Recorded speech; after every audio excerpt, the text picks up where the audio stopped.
Pues estamos en la última clasecita que nos comparte mi queridísima Diana y pues así los micrófonos son tuyos. Perfecto. Ok. Chicas, una disculpa, chicas, chiques. Lo que pasa es que me vinieron a cambiar el módem y me estoy congelando. Entonces, hace rato que estaba dando mi clase, me quedé pasmada y me di cuenta que si no tengo este video, me escucho bien y puedo proyectar. Si no, no. Y se me pausa la presentación. Bueno, ok. Una disculpa, yo le decía, ay, nos vamos a ver las caras bien bonitas hoy porque es nuestra última clase, pero pues no. Ok. Esta imagen, bueno, pues seguramente ustedes conocen la Venus de Milo, ¿sí la conocen? Y de acuerdo con la mitología griega, bueno, se suponía, ¿saben qué? Puro, puro sexo, pura porquería en la mitología griega, qué cosa tan espantosa. Se supone que Afrodita o Venus nacieron del semen que Zeus arroja al agua. Y de esa espuma, de ese semen, es tan preciado y tan precioso el semen del padre de los dioses que emerge la diosa de la belleza, Afrodita o Venus. Y de ahí saca la idea Botticelli para crear el nacimiento de Venus. La imagen real del cuadro de Botticelli es una mujer desnuda. Pero bueno, hay muchísimos espacios donde el arte sacro lo vamos a ver modificado. Y este, sin ser arte sacro, se vuelve arte sacro porque nos va diciendo con una imagen cómo es que la ideología religiosa ha ido cubriendo nuestras mentes, y no solamente nuestros cuerpos, sino también nuestras mentes. Bueno, y vamos a entrarle de lleno al tema, considerando que ya estuvimos mucho viendo perversiones y otras cosas. Hemos hablado mucho de sexualidad, pero en torno a la sensualidad nos hemos referido muy poco. Y el otro día estaba escuchando un podcast, que no suelo escucharlos mucho, porque este viernes, sí, ustedes no lo saben, muchachas, muchacho. El viernes es el Día Internacional del Orgasmo Femenino. Entonces me invitaron a participar en un podcast y en un conversatorio. Eso me lleva a que tenía yo que revisar algunos libros de poesía erótica femenina, que hay poca poesía erótica femenina, porque si ustedes han leído alguna vez a Arthur Miller, ¿leyeron Trópico de Cáncer? ¿Algunos leyeron Trópico de Cáncer? Arthur Miller tenía la particularidad de ser un hombre que siempre en sus escritos todo estaba referido al sexo, pero un sexo sumamente machista, encuentros sexuales en donde él hacía unas descripciones de las mujeres con unos modelos arquetípicos de belleza colonizantes y cosificantes. Y Arthur Miller en sus libros, si ustedes alguna vez que no tengan nada que hacer en la vida se ponen a leer Trópico de Cáncer o Trópico de Capricornio, van a encontrar que él hace, y además son escritos biográficos, donde él va narrando, les cambia el nombre, pero la mayoría de los escritos están relacionados con sus parejas. Inclusive, él tuvo algún acercamiento con Anaïs Nin, esta escritora que fue muy polémica en su época, porque Anaïs Nin hace una mujer de la alta alcurnia. Ella empieza a escribir y empieza a escribir erotismo. Sus libros eran altamente eróticos. Y por supuesto, para el inicio del siglo XX, que una mujer escribiera sobre sexo y sobre su erotismo era muy mal visto. Pero si un hombre como Arthur Miller escribía, era aplaudido. Y ahora que estaba yo revisando los podcasts y el material del que voy a comentar el próximo sábado, que por cierto, si están en Ciudad de México, el evento es gratuito, es una colectiva feminista que son puras poetas y es para conmemorar el Día del Orgasmo.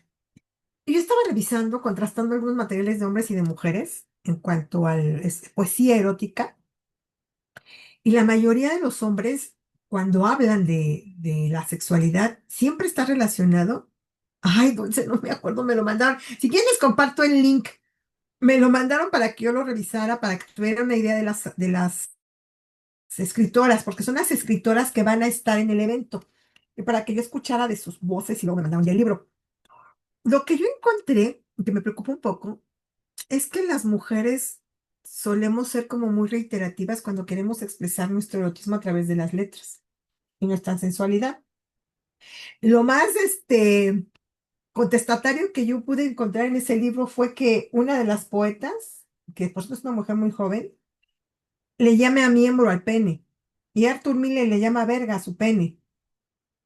Entonces, esta chica que es la única en toda la compilación que habla precisamente del placer que le crea hacer una buena felación al, al miembro masculino, le llama así, miembro masculino, ni siquiera le pone la palabra pene, no le pone ni la palabra verga. Entonces a mí me resultó muy interesante cómo mujeres jóvenes, en esta búsqueda de ser políticamente correctas, el uso de las palabras sí tienen una serie de tabúes que no se encuentran en los hombres. Refiriéndome específicamente a la escritura. Un día que no tengan nada que hacer, revisen los escritos de Anaïs Nin, o por lo menos la poesía de Anaïs Nin, y lo que tiene que decir Arthur Miller. Y van a encontrar que son diametralmente opuestos. Y en ambos casos lo que trata de explorarse es la sensualidad, que la sensualidad va más allá del sexo. Muchas gracias. Perdóname, yo se los puedo compartir en un ratito. Para que ustedes lo revisen, es poesía erótica femenina. Que a mí me parece que no sé, a lo mejor yo soy muy exigente y el hecho de que yo encontrara en un poema el miembro masculino me brincó mucho. Dije, bueno, por lo menos ponle pene, pero pues no, le puso miembro masculino. Dije, ay, ay, ay. Bueno, ok. Bueno, entonces, ¿qué entendemos las personas por sensualidad? Esto tiene mucho que ver con mis propias historias. Lo que para mí puede ser altamente sensual, que sí despierte un deseo erótico, la sensualidad sí va a tener una correlación con el despertar o el explorar el deseo erótico, que con el erotismo. Ahí vamos a encontrar una enorme diferencia, porque lo que te erotiza no necesariamente te sensualiza. Tú puedes tener este enorme placer por leer, por ir al cine. Ah, por cierto, si usted no tiene que hacer por las mañanas, ahorita Cinemex y Cinepolis están al 29 pesos antes de las 4 de la tarde. Yo tenía que ir a sacarme sangre en la mañana, porque yo tengo solamente doy clases por las tardes y que me meto al cine con mis 29 pesos. Y resulta que me metí una película con ninguna expectativa, con cero expectativa, pero es la que había a las 11:45. Se las recomiendo mucho. Se llama Amores Materialistas. Véanla. De verdad, yo me quedé con una muy buena impresión. Era Dakota Johnson, era Pedro Pascal y era Capitán América, Chris Evans. Dije, ¿qué puedo ver yo en esta película? Pues, ¿qué creen? Resulta muy interesante. Si leyeron Amores Líquidos de Bauman, ahí van a encontrar mucho de los amores líquidos de Bauman. Increíblemente. A mí me va brincando. ¡Ah, caramba! Esto lo dice Bauman. Por supuesto que no van a citar a Bauman, pero véanla, chéquenla porque a ustedes que son jóvenes les va como resultado muy interesante. Amores capitalistas. Como en la época, ustedes que son personas muy jóvenes, que todavía pues tienen como esta necesidad o no de tener encuentros eróticos o no, una búsqueda de pareja o no, como en la época de ustedes, que ya les toca a ustedes como jóvenes, vamos buscando y cómo vamos construyendo expectativas en torno a la búsqueda de pareja. Y que además, como terapeutas de pareja, esto les va a resultar muy interesante. Las expectativas, ¿no? Que se están buscando. Es bien interesante. Vean la película, vale la pena. Yo llegué así, ay, pues, no, en total, en lo que llegaba mi esposo por mí, así. Ay, no, sí salí. Muy contenta, muy satisfecha por lo que acaba de ir. Bauman. Ahí lo van a encontrar en Amores Líquidos. Ok. Entonces, la sensualidad está correlacionada con aquello que a mí me resulta sabroso, erótico, que sí me va generando como deseo, va despertando, esta sensualidad va despertando mi deseo. Y entonces, la sensualidad no necesariamente es la búsqueda de un encuentro coital.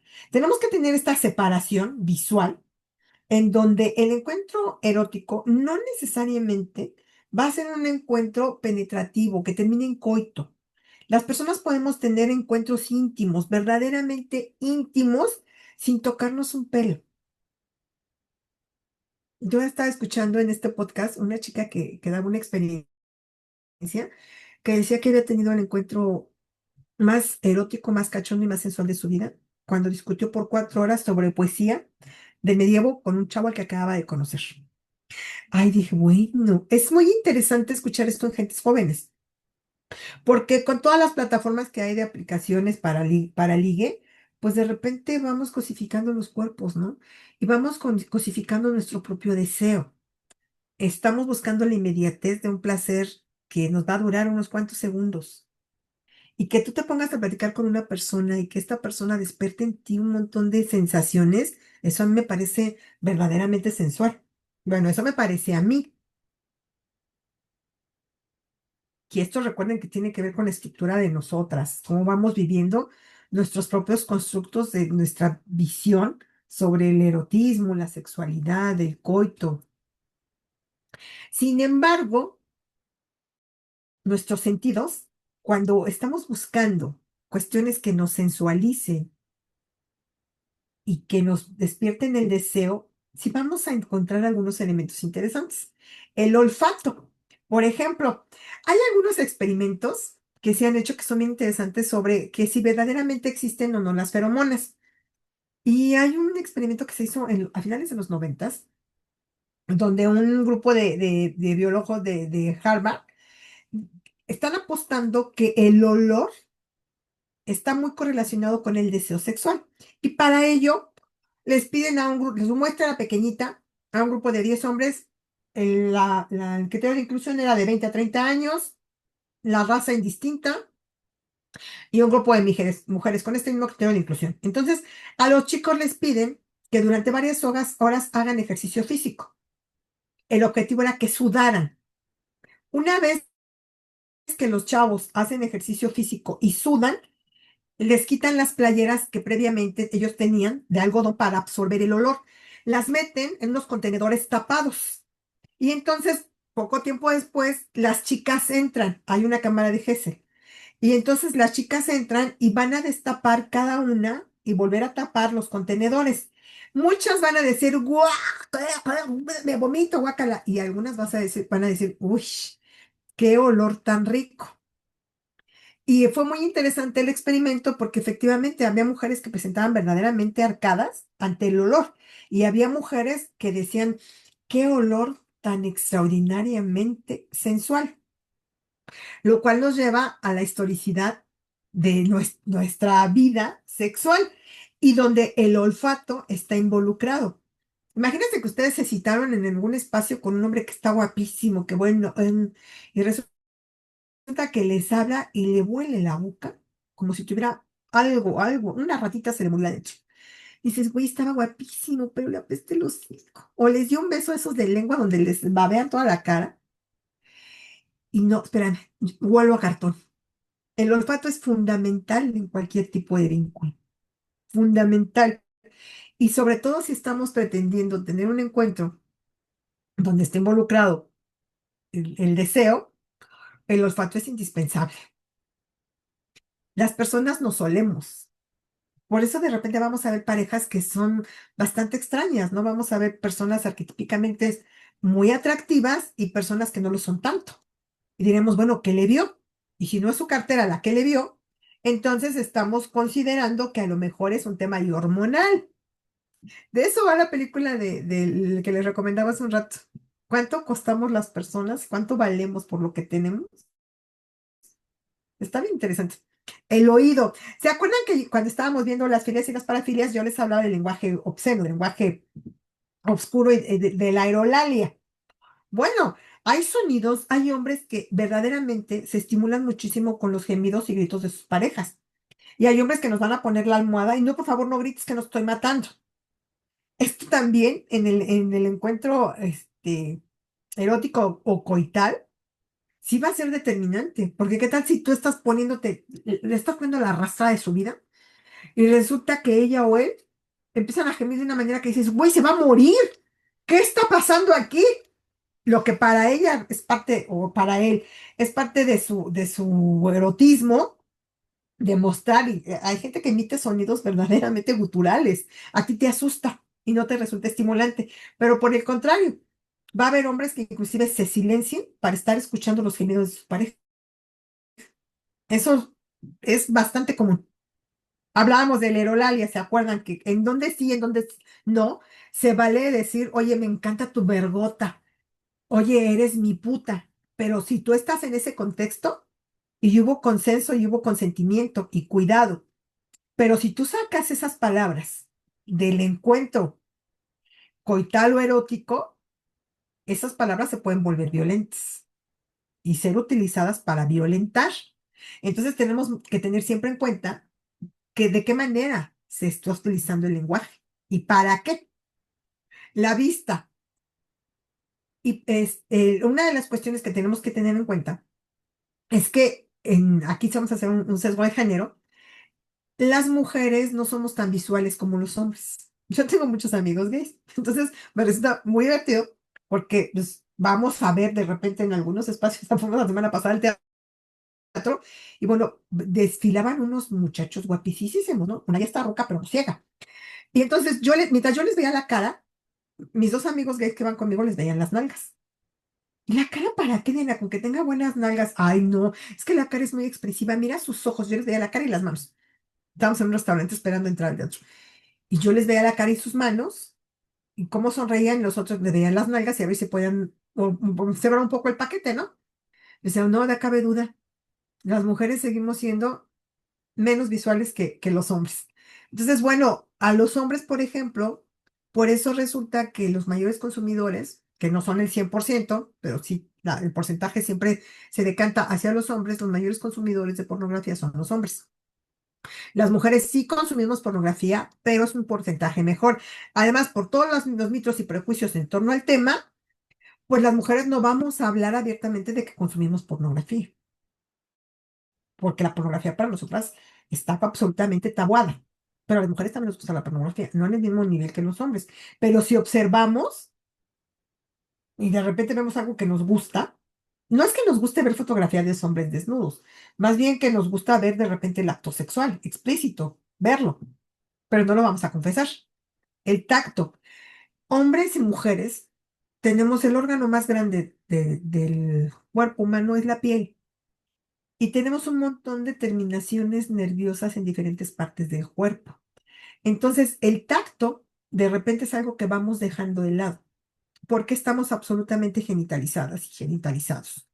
Entonces, ya no nos tocamos, ya no nos acariciamos. A lo que te cruje, chencha, zonas absolutamente genitales, vulva, ano, testículos y lo demás que alrededor de la piel no lo tocamos. El gusto. Un beso puede ser altamente excitante. Hay gente que puede llegar a tener un orgasmo solamente por besarse.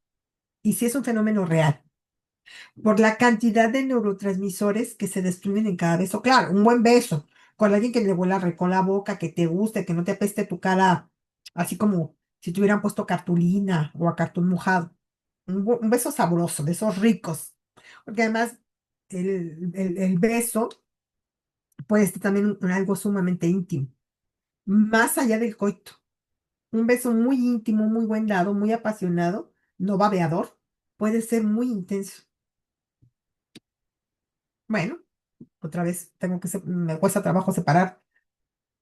Pero este sujeto decía, Woody Allen, que solo existen dos cosas importantes en la vida. La primera es el sexo y de la segunda no me acuerdo. Y bueno, la sexualidad, entonces, ya quedamos que es un conjunto de características biopsicosociales que están determinadas por los roles de género y por momentos históricos. ¿Y por qué vamos a hablar aquí de historicidad? Porque no es lo mismo ser una mujer en el 2025, en agosto del 2025, que ser una mujer a principios del siglo pasado, a principios del siglo XX. Ya hablamos inclusive de la ropa.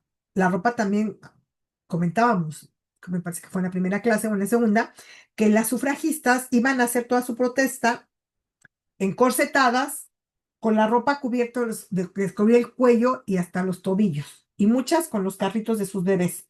Iban a pedir el voto, que iba más allá del voto, pero ellas no podían salir a marchar sin el sombrero, sin el tocado, sin el corset, sin esto que determinaba cuál era su estatus social en un momento histórico determinado. Por eso vamos a hablar de la historicidad. Y esta galleta seguramente ustedes la conocen. Esta galleta fue creada por Killerman en el 2012 Y es una galleta que a quien nos dedicamos a trabajar sexualidad y género, bueno, pues nos ayuda un montón porque es la galletita con la que explicamos, nos aventamos una clase completa explicando esta galleta, pero que se resume rapidísimamente. Killerman lo que quería era plasmar toda una ideología con un montón de características y de categorías en algo que pudiera plasmarse de esta manera. Y entonces, la identidad está en el cerebro. Cuando pensamos nosotras que la identidad es una construcción que se va creando con el tiempo, es que de repente se volvió lesbiana o de repente se volvió gay, no, espérate, no. Ella o él siempre fueron con esa orientación sexual. Que hay limitantes familiares que de repente, y fíjense que estaba yo teniendo una clase y de repente uno de los chicos dice que en su familia, ellos eran dos hermanos y una hermana, y que en su familia eran dos hombres gays, que el primero en salir fue su hermano y que fue tan devastador para su mamá y para su papá que él tuvo que guardarse y esperar a que pasara la tormenta y salir de, los esperó demasiado. Se esperó hasta los 40 años para salir del closet, lo cual me parece bien doloroso porque dice que su hermano salió a los 18 y sus papás no lo podían superar, que uno al otro se echaba la culpa, etcétera. Y él es abogado. Y él decía, es que mi mamá decía que era un castigo de Dios, porque ella había consentido mucho a su hijo, el mayor, y entonces lo había feminizado. Entonces, bueno, el hijo mayor terminó por irse y el que se queda es mi alumno del diplomado de sexualidad, y él dice que le costó mucho trabajo salir del closet por esto, porque él no quería que su familia viviera por segunda vez lo que habían vivido con el hermano mayor, él es el hijo sándwich, que fue muy doloroso para él salir y tenía mucho miedo, pero que cuando por fin salió, su mamá le dijo, yo siempre supe que tu hermano y tú eran diferentes desde que eran niños. La mamá ya había trabajado mucho lo del otro hermano. Y la mamá le dijo, ustedes nacieron así y no es culpa de nadie, solo nacieron. Lo cual se me hizo muy bonito. Al final, no es culpa de nadie, solo nacieron. Pero ya había vivido todo el proceso con el otro hermano, con el hermano mayor que se fue, ya no regresó. Y entonces, vamos a tener claridad en que la identidad se construye desde el cerebro. Inclusive, hay muchos estudios que no son definitorios, que sí nos van a hablar del momento fetario. No son definitorios, pero hay muchos avances de investigación en cuanto a la identidad, cómo se construye, si hay algún factor de marcador genético, si hay algún tipo de factor en el cromosoma que esté determinando. Todavía no hay nada que pueda decirnos que se nace. Lo que sí sabemos es que las personas que son diversamente sexuales lo saben desde que son muy pequeñitas. En todo el trabajo que yo he venido realizando en los últimos 15 años con mujeres trans, ellas, toda la narrativa siempre gira en torno a que yo sabía que era una mujer cuando yo tenía 3 o 4 años. Es decir, ellas tenían su identidad bien clara, aunque tuvieran unos genitales masculinos, ellas se vivían como mujeres. Y en este espectro, entonces, vamos a encontrar que los dos polos en un modelo binario es mujer y hombre, en este modelo binario, pero en ese inter vamos a encontrar un montón de identidades que van desde las lesbianas, los gays, las drag queens, las personas queer, todo lo que ustedes se puedan imaginar va a caber aquí. Por eso el acrónimo, pues ha ido aumentando LGTBIQ más, porque en el más caben las otras identidades. Ya les recomendé el género en disputa, o seguramente ya lo leyeron, ¿verdad? El género en disputa de Judith Butler. A la Butler hay que leerla sí o sí. No es fácil de leer porque va a meter antropología, sociología, psicología, va a meter a Lacan. O sea, hay que de repente, inclusive cuando yo la leí la primera vez con un diccionario de etimología. Pero Judith Butler, de todos los extraordinarios aportes que hace a la teoría de género, es que ella habla de un género performativo, del performance. Cómo las personas queremos ser vistas y cómo vamos transitando. Lo que yo me he visto dice quién soy o representa una teatralidad de quién soy. Ustedes son muy jóvenes, pero hace muchos años existió un actor, cantante, un tipazo guapísimo que se llamaba David Bowie. Y David Bowie fue el primer hombre, sí, Jesús, ya sabes quién es David Bowie. David Bowie fue amante de Mick Jagger.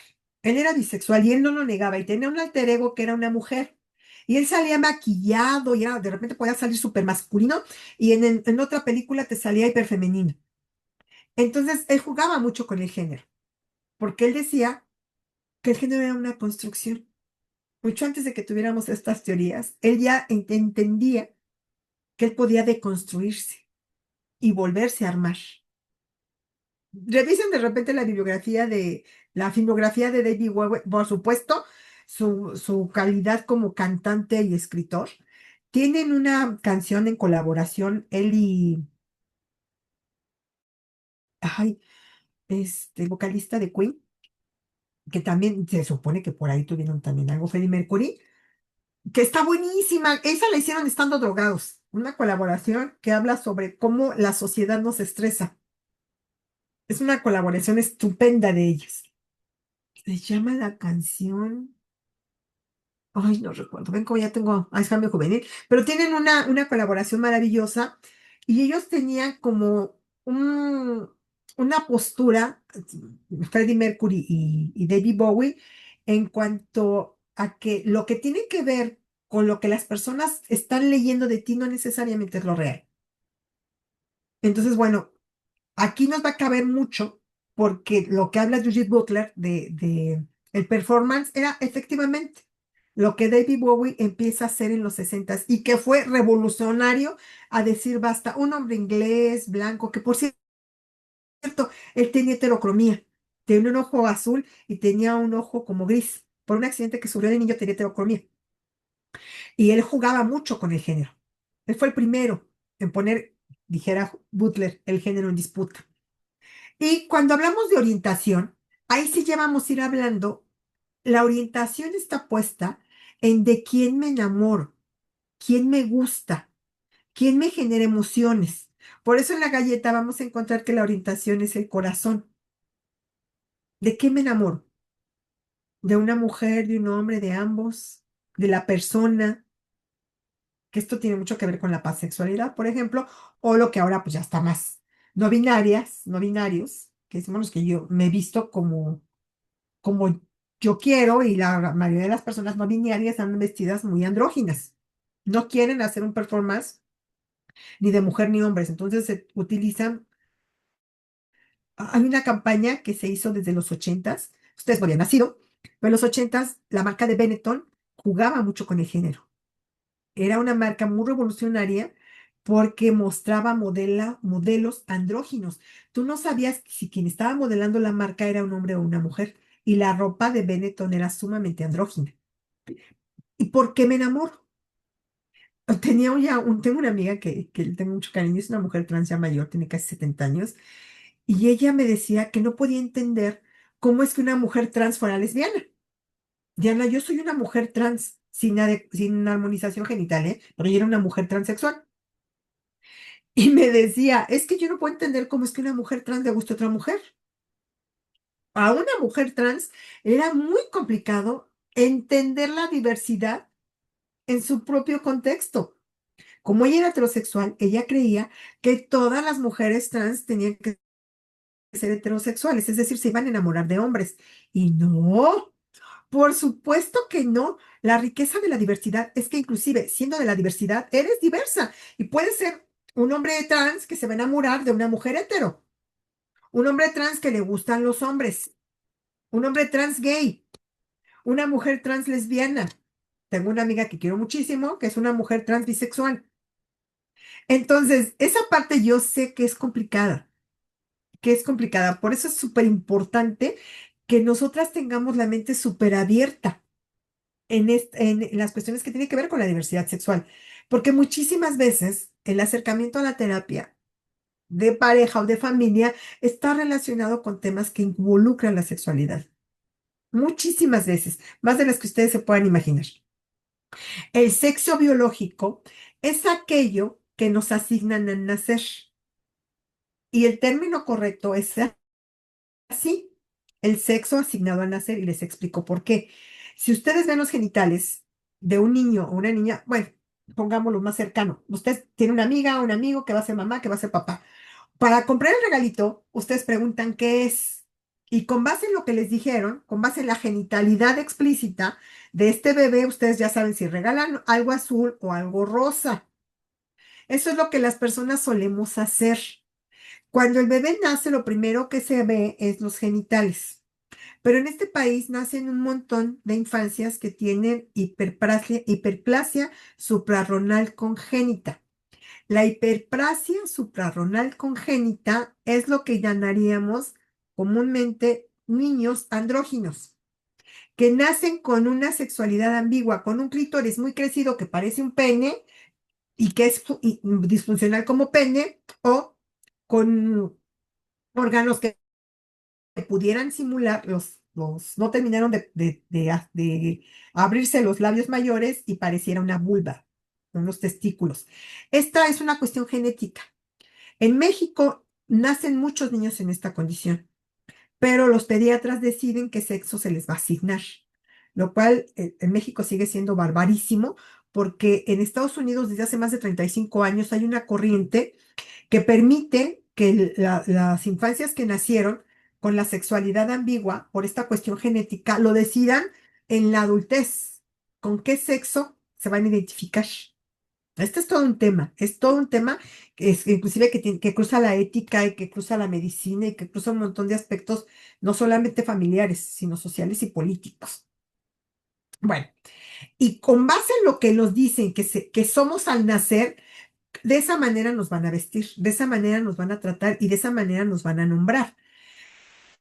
Pero muchas personas, muchísimas, no se sienten identificados con el sexo que se les asigna a nacer. Estamos hablando de hombres y de mujeres trans, que nacieron con vulva, pero ellos se viven como niños, se saben niños.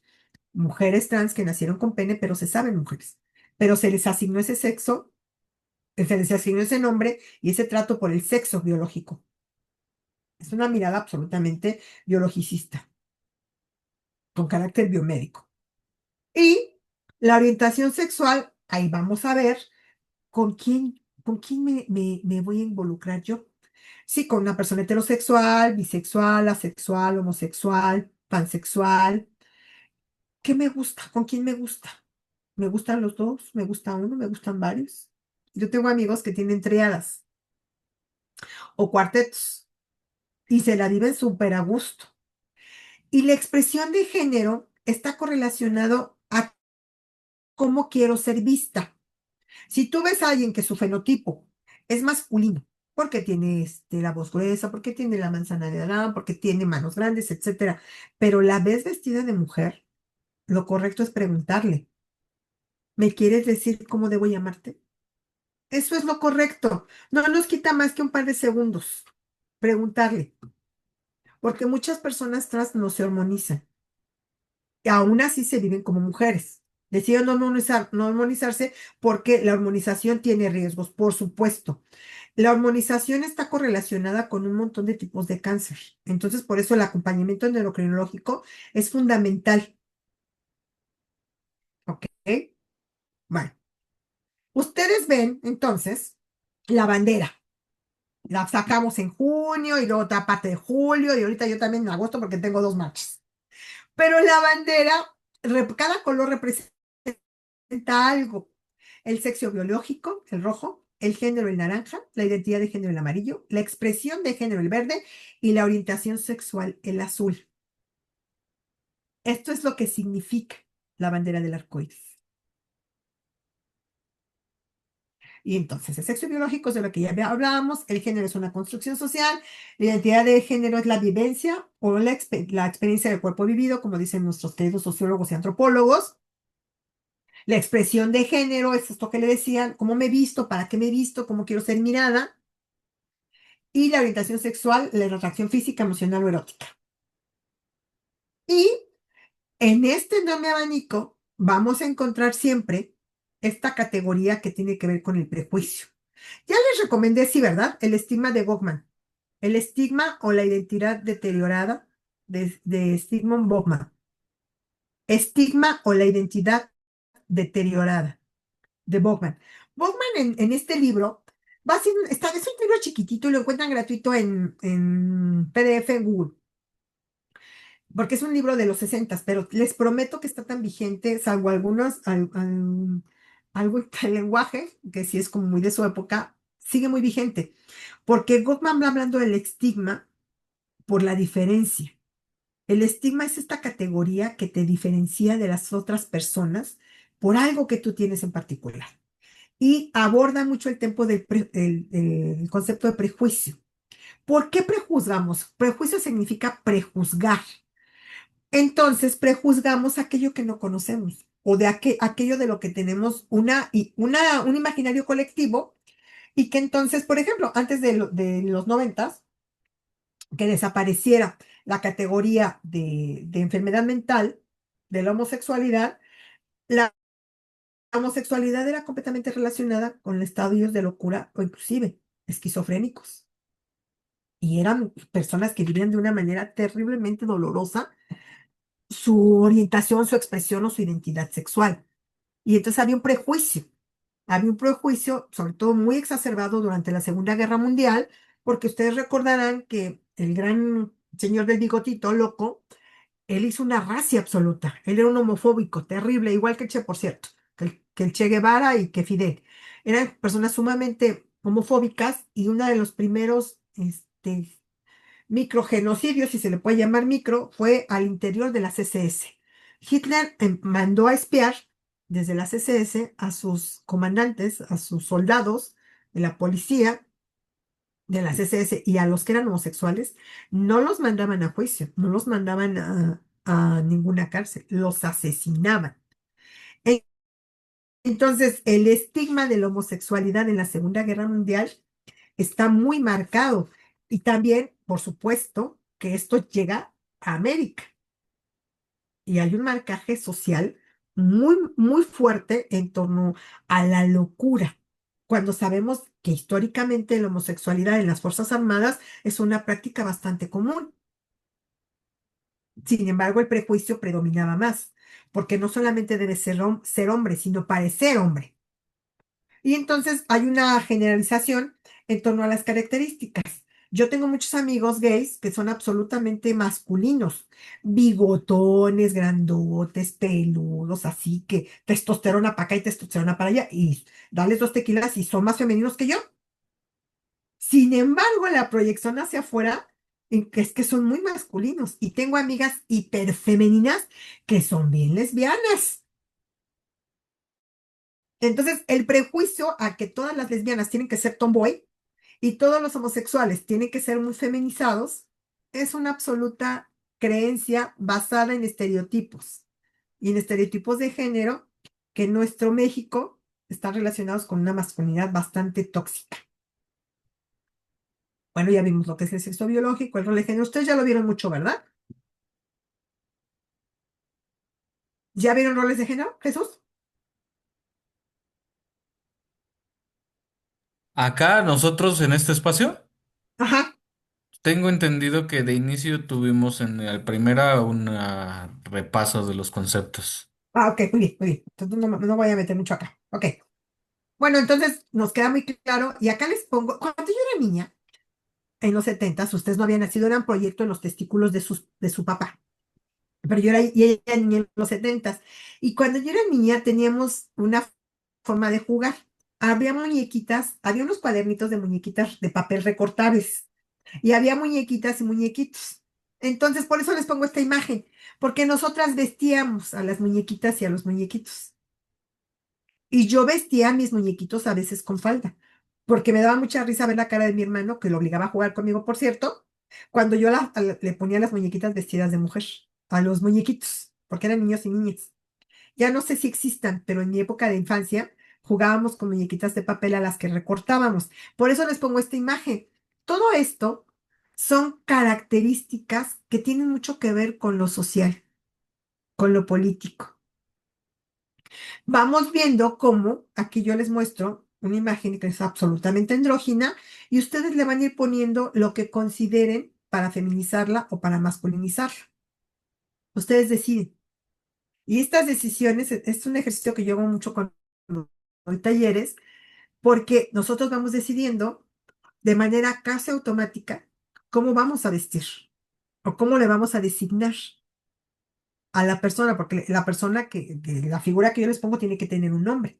Y en el nombre empieza la discusión. Me dicen que tienen que ponerle un nombre, porque si tiene bigote, si yo les doy un muñeco con bigote, tiene que tener un nombre de hombre. ¿Verdaderamente? ¿En serio? Tendremos que revisarlo. Este caso se los quiero mostrar porque ustedes como psicólogos seguramente lo conocen. Uno de los primeros en postular la categoría de género a nivel social fue Money. Seguramente ustedes conocen el caso de Money, que él se ostentaba, él era un psicólogo muy reconocido en el Hospital Hawkins, y él decía, postulaba que el género es algo que se puede construir socialmente, que el género no es una categoría dada, hasta ahí estamos bien. Pero después él asegura que el género se puede manipular. Y como se puede manipular, entonces utiliza el caso de los gemelos Reiner. Este chiquito que ven aquí era Brenda Reiner. Y este niño era el hijo de una familia de bajo nivel económico canadiense que por una situación de un accidente médico, los chiquitos tenían el glande demasiado pegado al pene y eso les estaba provocando que tuvieran infecciones en vejiga continuamente. Entonces a los niños les tenían que hacer una cirugía para reducirles el tamaño del glande. A uno de los primeros gemelos, al primer niño, lo meten a la cirugía y le queman el pene literalmente con un quién le quemaron el pene, los pediatras que le iban a hacer esta cirugía. Y entonces el niño se regresa a su casa y los papás no saben qué iban a hacer. El niño sale con una sonda para poder orinar y ven en la televisión a este doctor Money, en donde dice que él puede arreglar cualquier situación que la naturaleza haya destruido. Lo ven en un programa y se comunican con él, porque él ya tenía el término acuñado que era rol de género. Esto es algo que la primera vez que se escucha, pues genera como mucho ruido, ¿no? Porque fue en la época de los 50. Este hombre, por esta teoría social, empieza a generar muchísimo reconocimiento a nivel de la psicología social y de la psicología en general. Y entonces, este caso, que fue lo que la verdad lo pone desde mi punto de vista en uno de los casos de más mayores faltos de ética de la historia de la psicología y la sociología, psicología experimental. Este tipo se lleva a los chiquitos, a los dos niños, a los hermanos, y entonces inicia una serie de experimentos con él que incluían abusos sexuales. Al niño le pone porque él muestra el caso a nivel internacional como un caso de construcción social de género exitoso. El niño, al no tener pene, decide, Money, que lo van a empezar a criar como una niña. Y es la foto aquí está Brenda. Le pone Brenda. Entonces empiezan a hormonizarlo, le hacen más de 17 cirugías para crearle una vulva. Le extirpan los testículos, el niño ya no tenía pene, y entonces lo empiezan a criar el doctor Money, al niño y al otro gemelo, a su hermano, como niño, y al niño que había sido mutilado el pene, le denomina Brenda, lo empiezan a criar como niña. Toda su infancia estuvo siendo monitoreado por Money y por su equipo. Money los empieza a sexualizar a los niños porque quería despertar en el otro hermano el deseo sexual para que se sintiera atraído por las niñas. Y que el gemelo que había sido convertido en una niña en ese experimento tan perverso recibiera los tocamientos que Money le obligaba a darle por parte de su hermano. Es decir, que tuviera esta parte pasiva del rol de género femenino. Por supuesto que Brenda nunca se sintió como una niña. A él lo hormonizaron y no lo operaron, pero era un niño con una identidad de género masculina que le construyeron una femenina. Los papás cuando se dan cuenta que Brenda, y se los pongo Brenda con, entre comillas, era sumamente bulleado, las niñas no lo aceptaban porque era muy tosco para jugar, porque no le gustaban los juguetes de niña, etcétera, etcétera. Cuando entra en la pubertad, los problemas empiezan a exacerbarse y entonces los papás le confiesan lo que realmente le había ocurrido. Con el paso del tiempo, él trata de hacer un montón de denuncias cuando ya era un joven adulto, denostando a Money, diciendo que su fabuloso y exitosísimo experimento de manipulación del género había sido exitoso. La realidad es que no. Y el hermano de Brenda se cambia el nombre, decide regresar a su estadio masculino, deja de recibir las inyecciones que sus papás le ponían por indicaciones de Money, y entonces el niño, Brenda, que se vuelve a poner David, él empieza ya a tener sus características secundarias masculinas, se le engruesa la voz porque ya no estaba recibiendo hormonas.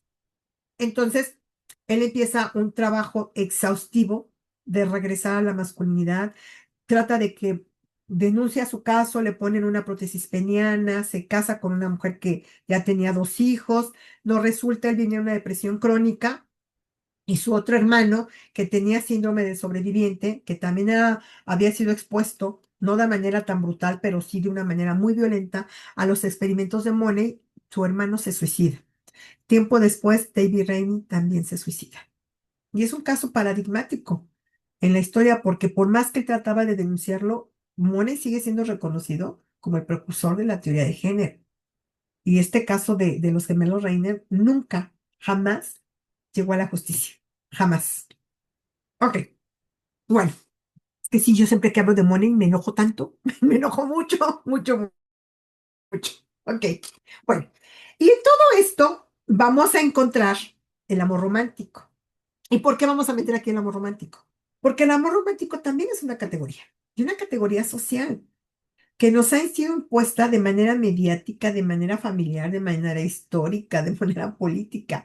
El amor romántico, este que nos hace desear a la media mitad, que nos fue arrebatada al nacer, esto que nos permite tener una complementariedad como si fuéramos personas inacabadas, esto es el amor romántico. Y en nombre de lo más romántico, se han justificado por años y años y años violencias contra las mujeres. Yo no sé si ustedes vieron una película que se vendió como una historia de gran romance, El diario de Noah. No sé si vieron el diario de Noah. El diario de Noah o el Notebook, cuando se conoció en inglés, o el diario de Noah, es una película donde sale Ryan Gosling y no sé quién es ella, pero es una película de acoso y disfrazada de amor romántico, donde él la conoce, es una mujer que tiene Alzheimer, así empieza la historia. Una pareja de adultos ya muy mayores, donde él empieza a leer un diario y le está contando una historia a una persona, a una señora, una anciana igual que él, que vive en una casa y esta casa es un hogar de retiro. Él nos va contando la historia de 2 jóvenes que se enamoraron y que siguieron en su camino toda la vida y resulta que estos 2 jóvenes son ellos. Y él la quiere tanto que la película termina cuando él se muere junto a ella, porque ella tiene Alzheimer, a veces lo reconoce, a veces no. Pero es una forma de romantizar la violencia brutal, porque ella tenía novio cuando él la conoció, porque ella después, cuando puede librarse de él, ella ya estaba comprometida para casarse, y él la acosa tanto que ella termina accediendo a toda la manipulación y el chantaje de él. Entonces, el diario de Noah o Notebook no es una revista de un amor eterno maravilloso, es una forma más de enajenarnos y de disfrazar la violencia y el machismo a través del amor romántico. Y en el amor romántico vamos a encontrar elementos obligatorios. ¿Cuáles son los elementos obligatorios en el amor romántico? Tiene que ser normal y natural. Y vean las comillotas que les puse. ¿Qué es lo normal? ¿Qué es lo natural? Términos absolutamente subjetivos. Pero si nos vamos a este modelo binario heteronormado, entonces encontramos que lo normal y natural es una pareja heterosexual cisgénero. Si se puede, blanca, ¿no? Y si se puede, pues también que sea profesionista, pues está más chido, ¿no? Tiene que ser cisgénero. Y algo particularmente importante, atractiva. Pónganle en las categorías sociales que quieran, pero tiene que ser atractiva. Es decir, tiene que ser comercializable en el mercado del amor. Y esto está cruzado, por supuesto, con un montón de estereotipos. Y estos estereotipos son estos modelos comportamentales que vamos aprendiendo en la historia de nuestra vida. Desde que somos infancias, hay estereotipos que nos adecuan a modelos que nosotras tenemos que seguir. ¿Por qué nos vestimos como nos vestimos? ¿Por qué hablamos como hablamos? ¿Por qué estudiamos lo que estudiamos? ¿A qué mandatos familiares, sociales estamos obedeciendo? Y lo vemos con mucha facilidad. Este chico que me comentaba su historia de vida, tu papá es abogado. Él no quería ser abogado, pero como el hermano mayor se fue, el hermano mayor tenía el peso de continuar con el legado profesional de la familia, él tuvo que ser abogado. Ahorita ya está estudiando sociología y tuvo que ejercer en una profesión que nunca le gustó, donde siempre se sintió ajeno, pero era un estereotipo que era mandatado desde su historia familiar. Su abuelo era abogado, su papá era abogado, el hermano mayor tenía que haber sido abogado, pero como el hermano mayor ya no estaba, generacionalmente esa responsabilidad decae en él. ¿Cuántas historias familiares ustedes van a escuchar al respecto? Y esto tiene que ver con estereotipos. Y bueno, porque estamos hablando de todas estas cosas, es muy importante que revisemos a quién le debemos todos estos conceptos. Este señor con cara de bonachón y de buena persona que ustedes ven, es lo que nosotras quienes nos dedicamos a estos estudios de sexualidad y otras perversiones, consideramos el Einstein de la sexualidad. Este señor, Magnus, fue el primer científico, el primer hombre en el siglo XX que empieza a ver en la sexualidad un área de investigación científica. Él tenía en Berlín una de las bibliotecas más grandes mundiales donde se podían encontrar temas de sexualidad. Él crea el primer congreso de sexología en el siglo XX en el mundo. Él decía que la sexualidad no era natural y no era normal. La sexualidad también tenía un carácter cultural, histórico, político y social. Y desde esa mirada, entonces, él era médico y sin embargo, era endocrinólogo y sin embargo, esta mirada tan abarcativa, inclusive lo lleva a hacer una película que se consideró pornográfica, porque era una película del cine mudo todavía a principios del siglo XX, donde aparecen dos hombres besándose y abrazándose. Dura la película como 15 minutos, pero era considerada altamente pornográfica. Este hombre era judío, alemán, y en el momento de la subida de Hitler al poder en, en Alemania, lo primero que se quemaron, ustedes recordarán que uno de los primeros actos que hace Hitler es la quema de libros y el saqueo en las universidades. Bueno, uno de los espacios que fue saqueado y quemado en esa noche de la quema de libros por las juventudes hitlerianas fue la biblioteca de Magnus Schiffel y se quemaron, se perdieron una enorme cantidad de investigaciones que él había empezado al inicio del siglo XX. Él es el primero en hablar de la transexualidad y su casa se vuelve una biblioteca enorme, pero también se vuelve un lugar era el primer lugar que podríamos decir que fue un espacio de acogida para personas de la diversidad sexual, porque él recibía a su casa personas homosexuales y personas transexuales. Y él habla por primera vez en la historia de el cruce. Él habla de la transexualidad como un estadio de algunas personas que no era patológico. Y entonces él habla en esta revista del 2008 sobre el travestismo, pero le quita la patología. Él ni siquiera lo veía como una perversión sexual. Él lo veía como una característica innata de la sexualidad de las personas diferentes, no enfermas, no trastornadas. Y bueno, esa era la mirada de él, ¿no? Despatologizar. Y por eso se le conoce como el Einstein del sexo. Él pretendía, el artículo 175 del Código Penal alemán estaba vigente desde 1872. ¿Cuál era este artículo 175? El artículo 175 era el artículo que criminalizaba a los homosexuales en Alemania. Por eso Hitler los pudo matar. Imagínense el artículo 175 fue derogado hasta 1994, casi 50 años después del término de la Segunda Guerra Mundial. Se habla, por supuesto, del holocausto judío, que no solamente fueron judíos, pero se deja fuera de la historia también el exterminio hacia las personas homosexuales en la época del nazismo. Y también todas las personas que en los lugares ocupados por los nazis, que eran acusados de homosexuales, inmediatamente se les asesinaba. No solamente ocurrió en Alemania, sino en todos los países ocupados por los alemanes. Y esto estaba muy correlacionado con el artículo 175. Esto les permitía a los alemanes matar a los homosexuales, porque era un delito penal. Estaba en el Código Penal. Y entonces el doctor Sheffield lo que quería era desaparecerlo, no penalizar las identidades homosexuales.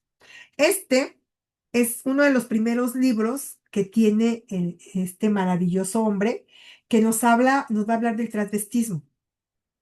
Y esta foto es de las poquitas fotos. Esta es una foto donde están quemando parte del material de la biblioteca más grande de sexualidad que existía en el mundo en esa época. Y, por cierto, ahora actualmente en Berlín existe el Instituto Scheffel, y es uno de los institutos más reconocidos en sexualidad. Aquí van a ver ustedes, esta foto es de principios del siglo XX y van a ver a hombres transvestidos. ¿Ya observan? Y este es el libro original. Lo erótico del camino del transvestismo. Él no lo patologiza. A estas personas él las acogía en su casa y les daba refugio. Era un personaje muy incómodo. Este otro señor con cara de bonachón igual es el doctor Harry Benjamin. El doctor Harry Benjamin, vamos a tener a otro judío alemán, que él es el primero en la historia en denominar la transexualidad de manera científica. Antiguamente se conocía a la transexualidad como el síndrome de Harry Benjamin. En el afán de despatologizar la transexualidad, se borra el síndrome de Harry Benjamin y se le quita al doctor todo su enorme trabajo por el reconocimiento de estas identidades. Él también tenía una mirada, hacía mucho cruce con el doctor Magnus, porque ellos tenían esta claridad en donde las identidades sexuales no tenían por qué ser patologizantes, no eran enfermedades. Y entonces, él también, antes de la chica danesa, ya se reconocían. De hecho, curiosamente, el doctor Magnus, la chica danesa, Lily Elby, fue paciente del doctor Magnus. Eso es algo que poco se sabe, porque la chica danesa está basada en los diarios de la esposa de la chica danesa, no la chica danesa. Pero de las primeras personas que atendieron a Lily Elby fue el doctor Magnus. Bueno, y ellos empezaron a visibilizar en esa época la posibilidad de una cirugía, en ese entonces conocida como de reasignación genital, que ya se hacía en Europa en los años 50. En Estados Unidos no, pero en Europa sí se hacía.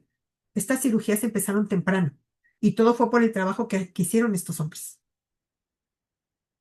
Aquí vamos a hablar, por ejemplo, del primer libro donde el doctor Benjamin habla del fenómeno transexual. Habla de que había identidades que no se adecuaban a un género binario, que iban más allá del binarismo sexual. Por supuesto que esto fue sumamente revolucionario, porque está quitando esta mirada tan patriarcal, tan criminalizante y tan reduccionista. Entonces, el fenómeno transexual es algo que empieza a postular el doctor Benjamin desde esta mirada sin que él lo supiera, rompiendo con el paradigma biomédico, y entonces sí, él sí le da esta carga biopsicosocial. Y bueno, en ese entonces, cuando se tenía que categorizar, bueno, se categorizaba, porque finalmente hay que darle un nombre, y el doctor Harry Benjamin habla de la incongruencia entre la mente y el cuerpo, que desata una pronta desestabilidad somatopsíquica que deriva en un fuerte síntoma de disforia o estado de intensa angustia y o tristeza. Ustedes buscaban, todavía lo pueden encontrar en el DSM-4, en el DSM-3, se hablaba de disforia. Pasamos de disforia a incongruencia. Entonces ahora son incongruentes. No hay una despatologización hasta el 2025 de las identidades trans. Dejaron de ser incongruentes, dejaron de ser disfóricos y de ser trastornadas mentales para ser incongruentes. Finalmente sí que tienen una categoría que les patologiza, que hay una mirada todavía muy reduccionista, desde mi punto de vista. Bueno, y para cumplir esos criterios, entonces se tenía que considerar que de los 18 a los 24 meses de edad, cuando la identidad de género se establece en el niño, el rechazo hacia sus propios genitales, y esto es inexacto, porque actualmente yo tengo 15 años trabajando con identidades trans, no todas las personas trans, particularmente mujeres trans, tienen rechazo hacia sus genitales. Algunas jamás pensaron en la idea de hacerse una armonización genital, jamás lo pensaron. Porque primero que nada en México no hay el recurso, hay muy pocos cirujanos que lo hacen, es muy caro, y por otro lado ellas sentían enorme placer. Entonces sus órganos sexuales no les molestaban, su pene no les molestaba, sus testículos no les molestaban. Entonces, bueno, esto es muy inexacto, pero cuando en la época que el doctor Benjamin empieza a recoger estas historias y estos casos, bueno, sí, sí estaba todavía esta mirada para la época muy, muy revolucionaria, pero si nos vamos de los 60 a la actualidad, bueno, la realidad es que no hay como un rechazo hacia los órganos genitales, no en todos los casos. Y este señor también que viene aquí, que le dieron esta portada en la revista Time, es quien parte la sexualidad en el siglo XX. Quienes trabajamos sexualidad, bueno, pues tuvimos que revisar a 15 y a todo el trabajo que hizo 15, porque este hombre, que por cierto era hijo, su papá era un pastor, presbiteriano, y creció en un ambiente sumamente conservador, altamente moralizante y sumamente tabuado para la sexualidad. Entonces, este hombre que era entomólogo, bueno, pues empieza a trabajar en torno a que todas las especies animales, incluidas las especies humanas, había bisexualidad, había homosexualidad, había lesbianismo, y entonces él se le ocurre la magnífica idea de hacer un instrumento, que ya les hablaba que se lo hagan ustedes, espero que se lo hayan hecho.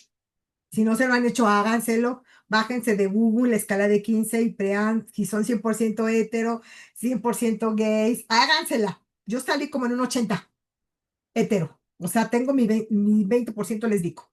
Yo ya me la hice varias veces. Y no bajo de ahí, ¿eh? No bajo de ahí. Ay, nada más porque me gustaba una compañera del trabajo. Y luego una compañera en la primaria. Cosas de la vida, así pasa. O sea, 100% hetero, nadie. 100% gay, nadie. No, tampoco. Háganselo para que se diviertan un rato.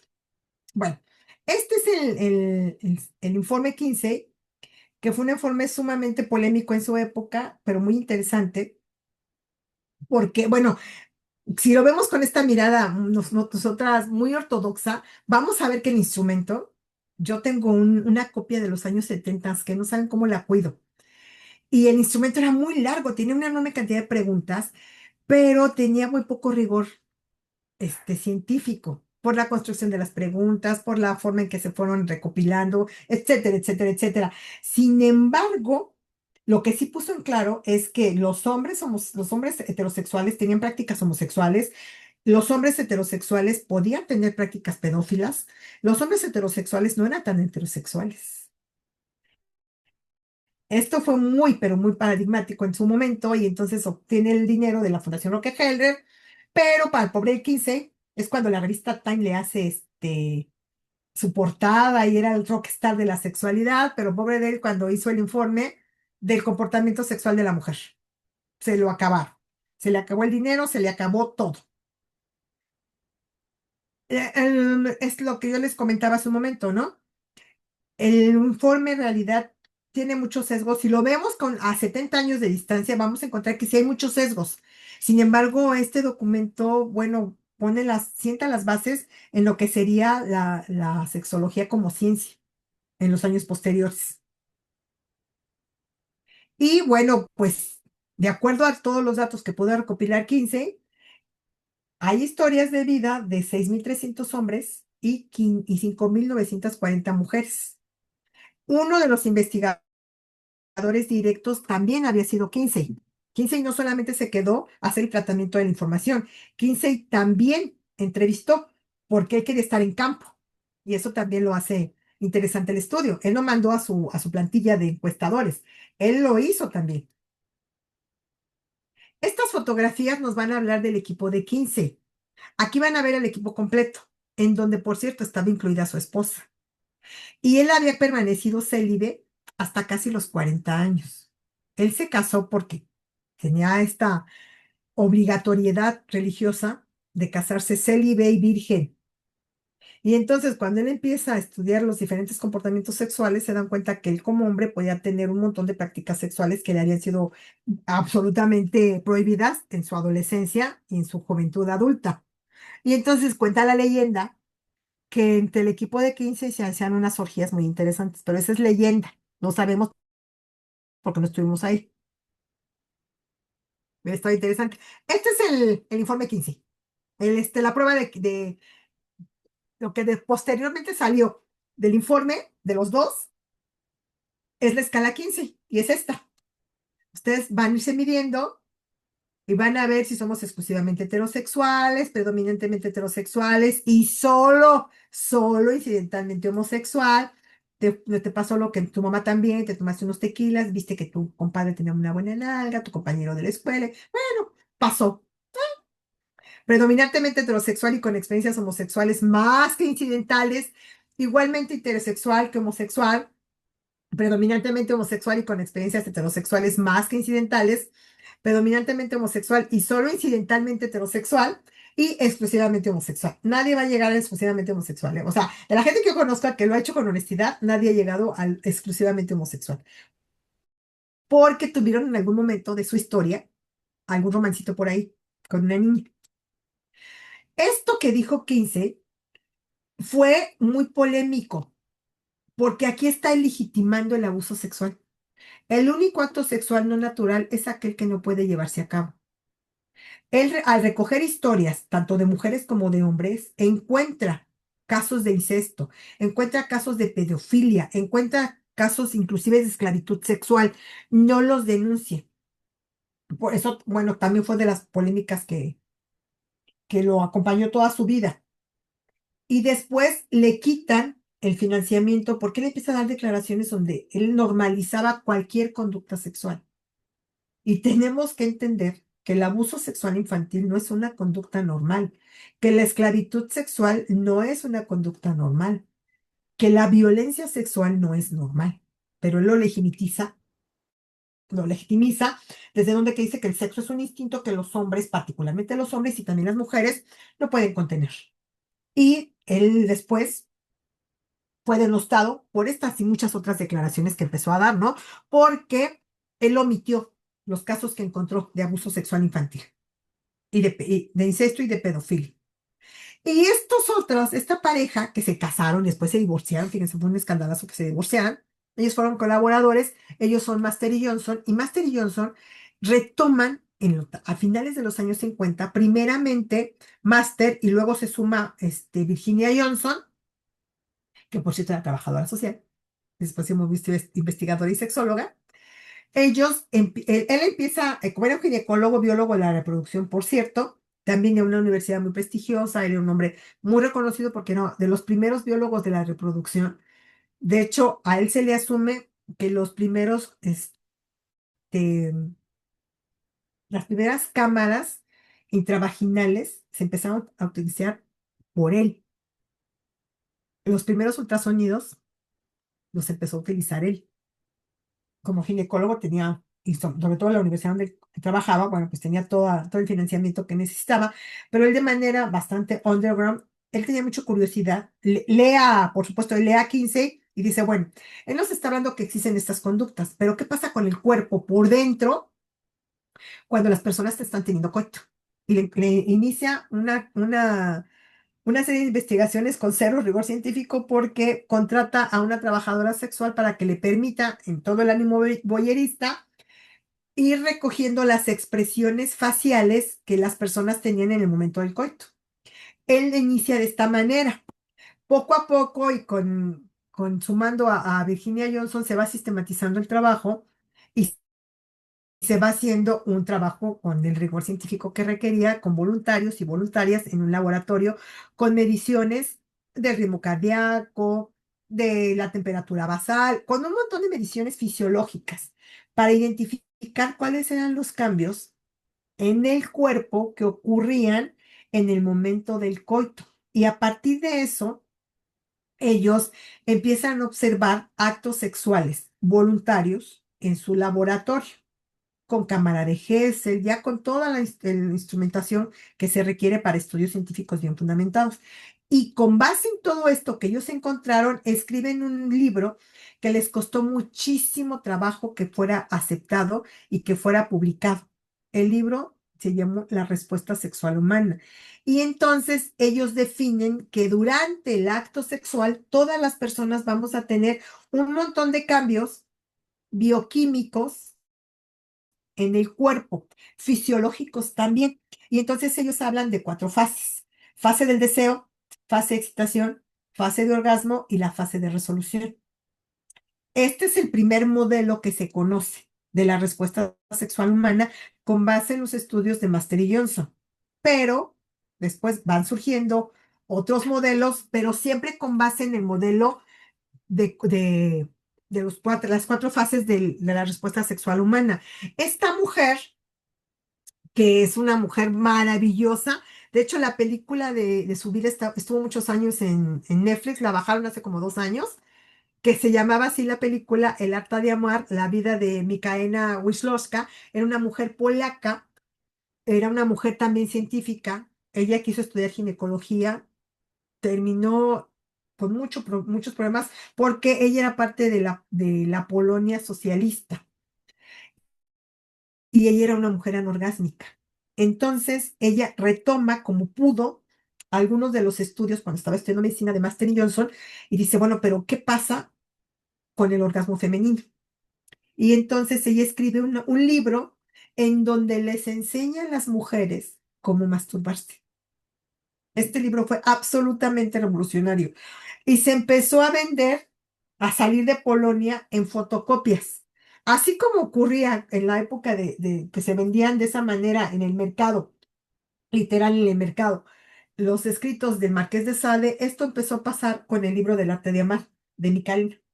Michalina le da el libro a una mujer, esposa de unos secretarios del partido, recuerden que era un momento socialista, ellos estaban ocupados por Rusia, y esta mujer se da cuenta que este libro puede ayudar a otras muchas mujeres. Y ella revoluciona en los 70 la sexualidad femenina. Ella estuvo peleando con el gobierno que censuraba. Le dijeron que la primera edición del libro es una belleza, yo solo lo vi en fotos, pero una pintora amiga suya le hace los dibujos anatómicos del clítoris. Y ella va enseñando cómo se debe de tocar el clítoris porque ahí está el centro del orgasmo femenino. Y cuando ella lleva el libro al gobierno socialista polaco, le dicen que sí, pero que quite los dibujos, que sí, pero que quite lo de que se tiene que tocar el clítoris. Ella dice que no, y entonces es cuando empieza Underground a repartirse el libro. Esta es Helen Kaplan.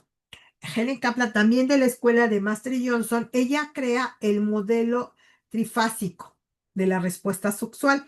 Ella tiene un libro que todas las personas que nos dedicamos a esto lo hemos leído más de una vez, La nueva terapia sexual, que también tiene unos dibujitos muy bonitos, porque no son fotos, son dibujitos. Y ella habla del modelo trifásico. Ella habla de la fase de deseo, excitación y orgasmo. Le quita la fase de resolución y meseta. Para ella, en la fase de resolución y meseta, podía quedar anulada porque había personas que pasaban otra vez de la fase de deseo, excitación y orgasmo. Cuando te acomode el modelo, que bueno, a mí yo me acomodo con el de Master Johnson siempre, porque para mí la fase de resolución y meseta en algunas disfunciones de la vida erótica me es muy importante. Pero hay colegas a quienes acomoda la fase trifásica de Kaplan y pues trabajan en ella. Y en el modelo de ella retoma muchísimo de los conceptos de Master y Johnson en cuanto a los cambios biofísicos. En el deseo hay una serie de sistemas neurales generales y específicos en el cerebro, cuyo resultado es una experiencia sensorial subjetiva, que quiere decir apetito o deseo sexual. La excitación es la acción de la región genital del sistema sanguíneo, es decir, cuando hay enrojecimiento, cuando hay cambio de la coloración, tanto en los testículos, en el pene, en la vulva, mecanismos de vasodilatación que reflejan los vasos sanguíneos genitales, cuyo resultado es una acción del órgano, erección y lubricación, erección en los hombres, lubricación en las mujeres. Y la fase orgásmica, acción del sistema muscular consistente en contracciones involuntarias, reflejas de estructuras de órganos genitales cuyo resultado es una experiencia motora y sensorial, orgasmo y eyaculación. Y el modelo con el que yo me formé, que es el modelo de Eusebio Rubio, que Eusebio Rubio es uno de los más reconocidos sexólogos de este país, a nivel Latinoamérica, que él crea, por supuesto, retomando a Master y Johnson, el modelo holónico de la sexualidad que tiene 4 elementos. El género, que es una categoría importante, los vínculos afectivos, el erotismo y la reproductividad. Este es el modelo de Master y Johnson y es el que la mayoría de las y los sexólogos en México trabajamos. Esto lo hace, ay, es que si ustedes hubieran conocido al doctor Eusebio Rubio de AMSAC, cuando yo lo conocí, llegó en su moto de cuero, una cosa de hombre, altísimo, guapísimo. Bueno, ya ahorita ya está grande el doctor, ya tiene casi 80. Pero cuando yo lo conocí en sus buenas épocas, yo le dediqué más de una. Bueno, sí, de veras, ¿para qué digo que no, Jesús? Sí, ¿para qué? Yo le dediqué varias. El modelo del doctor Eusebio Rubio nos habla de la reproductividad, el decidir paternar o no maternar, que esto en terapia de familia también es un tema porque siempre está puesto en la mesa, en terapia de pareja. El erotismo, ¿cómo nos vinculamos? ¿Desde dónde nos vinculamos? Si queremos tener coito, si no queremos tener coito, si nos dedicamos a convivir de manera íntima, pero no, no coital, que eso también se tiene que poner en la mesa cuando hacemos abordaje en terapia de pareja, es un tema que se tiene que poner en la mesa, cómo se están dando las prácticas eróticas, cuáles son los grados de intimidad y qué entienden las personas por intimidad, porque cada quien tenemos un constructo diferente de lo que significa intimidad.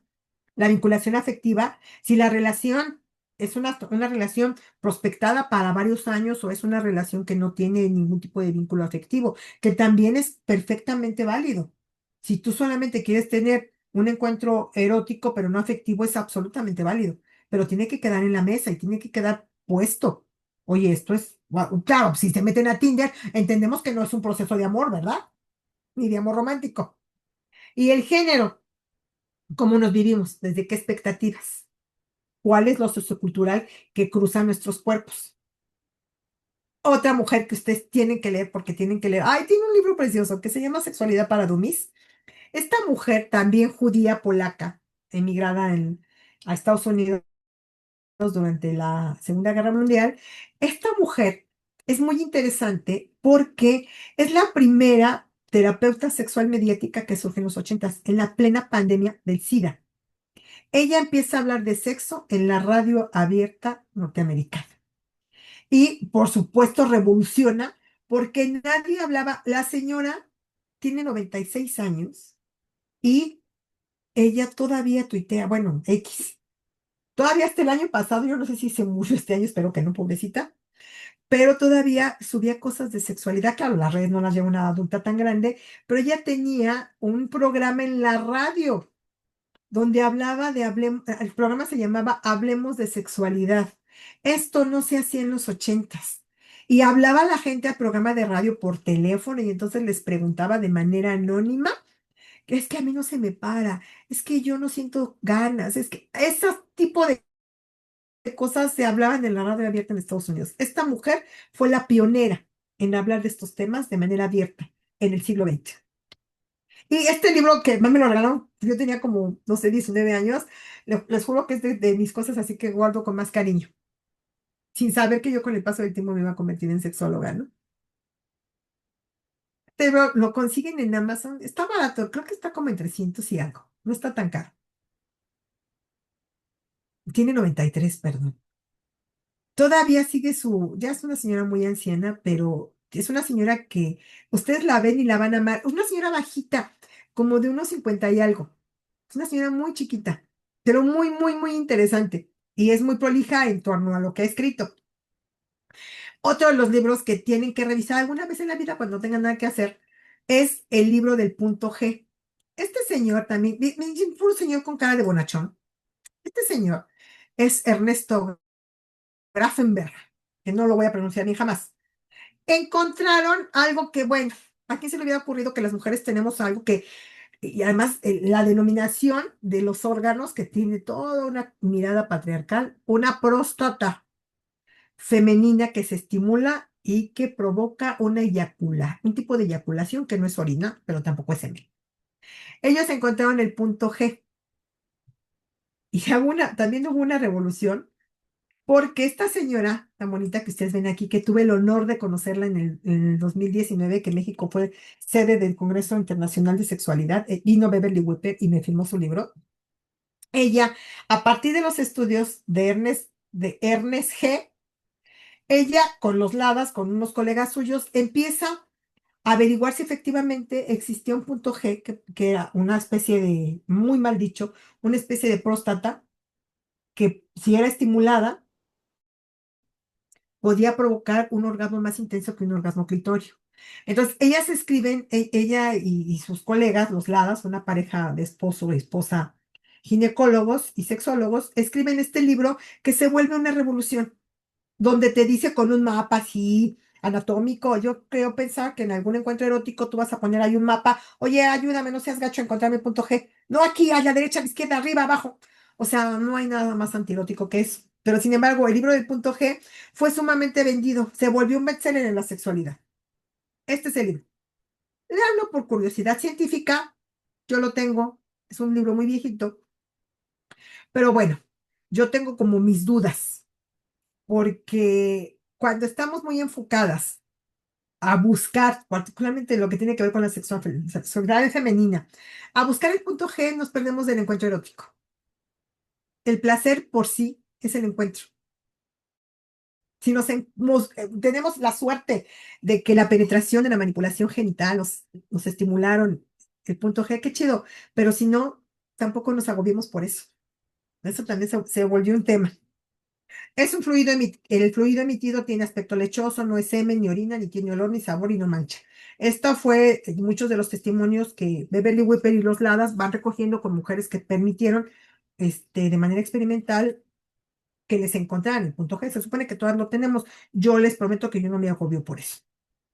Bueno, se supone, miren, ustedes se imaginan que van a tener el encuentro con su pareja y van a poner este mapita así como, a ver, mira, fíjate dónde está, no te vayas a equivocar, mira para arriba, mira para abajo, mira para el lado. Pues la verdad es que no, la verdad es que no. Ya más para acá, en el 2012, el doctor Ostrozewski decía, juraba bajo testimonio que él ya lo había encontrado, que era real, que sí existía. Él es un hombre, no podía definirlo, pero él decía con esta rigurosidad, 16.5 milímetros de distancia de la parte superior del meato uretral, en un ángulo de 35 grados con el borde de la uretra y describe su forma, tejidos y diseños. Imagínense nada más, lo que se le olvidó decir al doctor es que lo había localizado en cadáveres de mujeres. Yo no entiendo cómo lo localizó y cómo las estimuló y cómo descubrió que si lo estimulaba se sentía muy rico si fueron cadáveres de mujeres. Pero bueno, ahí está lo que encontró el doctor. Ya casi terminó, ¿eh? Ya, para que tengamos un tiempecito. Bueno, con base en que el viernes es el Día Internacional del Orgasmo Femenino, perdóname Jesús que no me haya ido al orgasmo masculino, que también es muy importante, pero como el viernes, resulta que cruza con que el viernes es el Día Internacional del Orgasmo Femenino, pues el orgasmo también, igual que lo normal o lo anormal, es una experiencia completamente subjetiva. ¿Por qué subjetiva? Porque las mujeres que estamos aquí vamos a describir un orgasmo de formas completamente diferentes. Ninguna vamos a coincidir. Cuando yo era adolescente me decían que se sentías que oír campanitas, que veías rayos, truenos, cometas. Y yo dije la primera vez, ¿es en serio? ¿Es esto? ¿Y tanto lío para esto? Cada quien va a hablar de cómo le ve la feria. Entonces, podemos haber tenido un montón de experiencias maravillosas que seremos la envidia de otras. pero pudimos tener experiencias en donde nunca me enteré de que existía el orgasmo. Entonces, bueno, el orgasmo es una experiencia subjetiva que por supuesto ubica aspectos emocionales, por supuesto, aspectos físicos, pero también muchos constructos, muchas expectativas que a veces son irreales. No nos vamos a desmayar. Los franceses le llaman al orgasmo le petit morte, la pequeña muerte, porque se supone que nosotras sentimos que es tanto placer inunda nuestros cuerpos que sentimos que morimos. Yo no me he muerto, estoy aquí con ustedes. Entonces no teman, muchachas, busquen, busquen, busquen. Y esto es un recorte de periódico cuando salió precisamente el libro del punto G, donde había mucha burla en torno a que que existían personas que eran estimuladas en diferentes lugares que no tenían nada que ver con los genitales.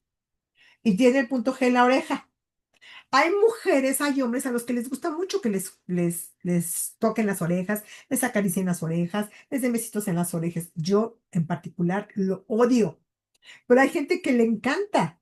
Entonces el placer no tiene que estar precisamente en la genitalidad. El placer va más allá de la genitalidad.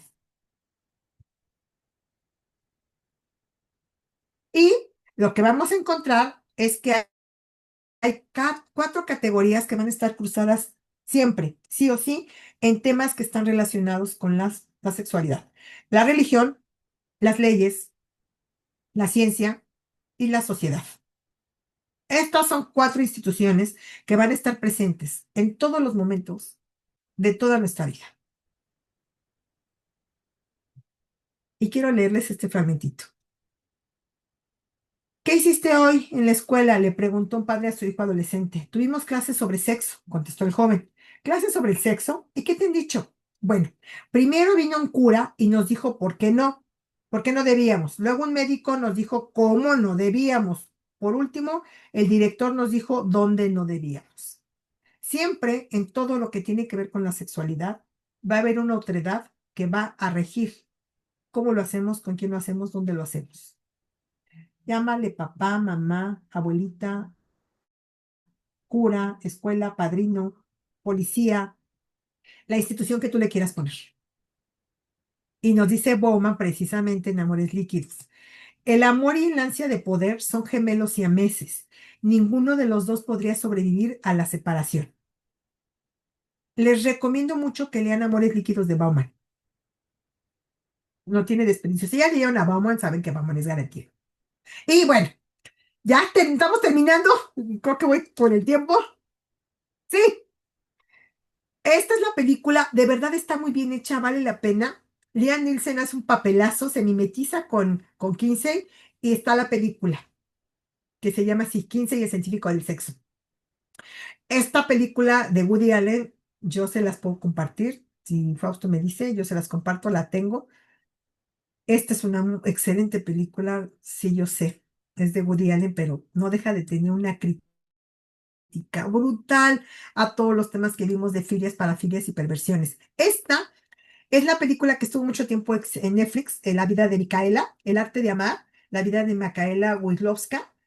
¿Por qué la quitaron de Netflix? No lo sé, pero estaba completita en Netflix. Luego, película mexicana que van a encontrar, ya la había yo recomendado. Búsquenla, véanla este fin de semana en Día del Orgasmo, échensela, en Lugar Sin Límites. Si tienen Max, HBO Max, por favor, échense la serie de Catalina la Grande. Catalina la Grande fue una mujer terriblemente manipulada por la historia, con una mirada patriarcal, misógina, brutalmente violenta, donde inclusive se llegó a decir que ella murió siendo penetrada por un caballo, porque ella tenía una vida sexual muy plena, muy abierta, como cualquier hombre poderoso, pero como en este caso era una mujer la que tenía una vida sexual activa y era una mujer poderosa, bueno, pues la historia se encargó de denostarla por su vida sexual y se dejaron todos los enormes logros que hizo para hacer de Rusia la nación que es ahora. Entonces, esta serie reivindica, además con Helen Mirren, es una garantía, es una serie brutal, tienen que verla, además que artísticamente es una belleza, recrea a la Rusia. del siglo XVIII. Esta película la tienen que ver porque es una película poco conocida de Anthony Hawkins, peliculón, se llama Cuerpos Perfectos en español, y va a hablar de la historia del cereal Kellogg's. Todos los cornflakes que ustedes ven, tan comerciales, que son los cornflakes de Kellogg's, iniciaron como unas hojuelas de maíz creadas para inhibir la masturbación en los hombres y el deseo sexual en las mujeres. Y el doctor Kellogg's tenía una suerte de spa, un lugar donde a los hombres se les ponía un depositorio de fierro para que no tuvieran erecciones y a las mujeres se les daban baños y sangrías para que no tuvieran deseo sexual. Se les hacían un montón de tratamientos para inhibir el deseo, para que los hombres solamente estuvieran con sus mujeres para reproducirse. Y el hermano del doctor Kellogg's come esa comida sin sal, sin sabor, etcétera, y dice, esto es una porquería, y le echa azúcar. Y serendipia, bingo, nace el cereal Kellogg's. Esta es la historia del doctor Kellogg's. Y ese spa que él regenteaba, él era el administrador, pero era parte de una iglesia fundamentalista, ultra conservadora, para inhibir la sexualidad a principios del siglo XX, en la Norteamérica más conservadora que ustedes se puedan imaginar. Esposas Perfectas, la tienen que ver la versión de los 70s. Esta está completa, gratuita en YouTube.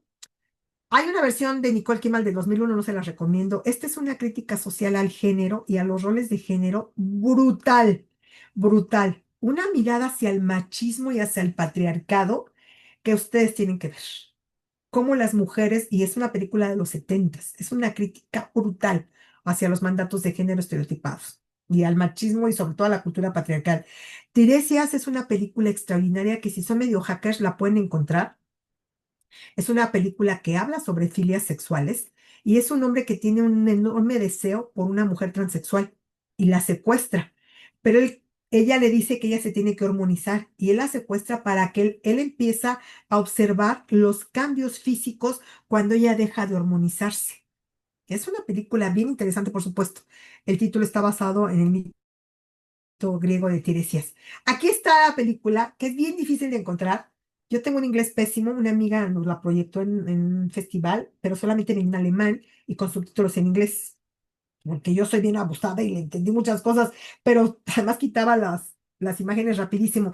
Esta es el Einstein del sexo, es la historia que vimos hace rato del doctor Magnus.